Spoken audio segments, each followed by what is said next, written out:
Sa gitna ng maingay na off-season ng NBA, isa sa mga pinakamaagang usap-usapan ngayon ay ang iniulat ni Brian Windhorst ng ESPN patungkol sa isang proposed trade sa pagitan ng Los Angeles Lakers at Orlando Magic. Ayon sa kanyang ulat, nagbigay ng konkretong trade proposal ang Lakers sa Magic, isang galaw na nagpapakita ng desperasyon ng team na agad masolusyonan ang ilan sa kanilang mga glaring weaknesses, partikular sa depensa at veteran presence.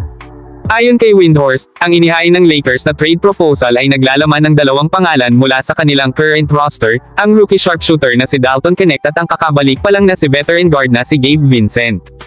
Kapalit ng dalawang ito, nais umanong makuha ng Lakers sina Goga Bitadze at Gary Harris mula sa panig ng Orlando Magic. Paliwanag ni Windhorst, ang dahilan kung bakit naging logical ang proposal na ito ay dahil sa sakto ang salary match ng dalawang pares ng players.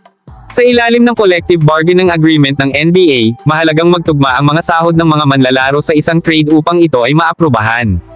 Sa kasong ito, parehong pasok sa budget ang mga pangalan na kasali sa trade deal. Kung titignan ang pangangailangan ng Lakers ngayon, malinaw na kailangan nila ng defensive anchor sa frontcourt at isang reliable 3-and-D guard na makakatulong kay LeBron James at Austin Reeves sa perimeter. Sa kabila ng potensyal ni Dalton Knecht bilang isang scorer, maaaring hindi sapat ang kanyang kakayahan sa depensahan lalo na kung playoff basketball na ang pag-uusapan.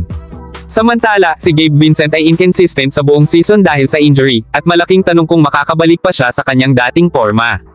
Si Goga Bitadze, bagamat hindi sikat na pangalan, ay kilala sa kanyang rim protection, energy plays, at hustle defense, mga bagay na kulang ngayon sa Lakers lalo na kung wala si Anthony Davis.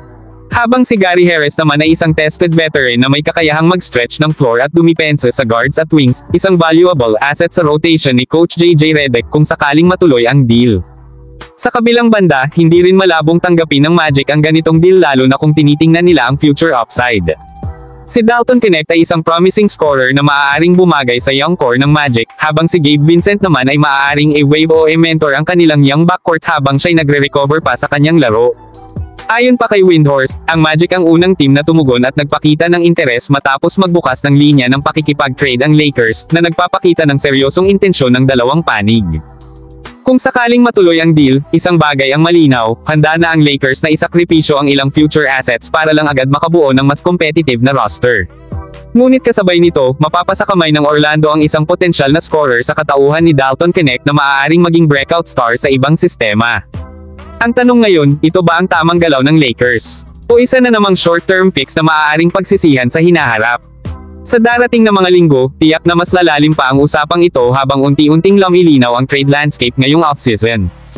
Ano ang masasabi nyo mga ka-Bench Reaction PH? Pabor ba kayo na ipamigay si Dalton Knecht at Gabe Vincent para makuha sina Goga Bitadze at Harris?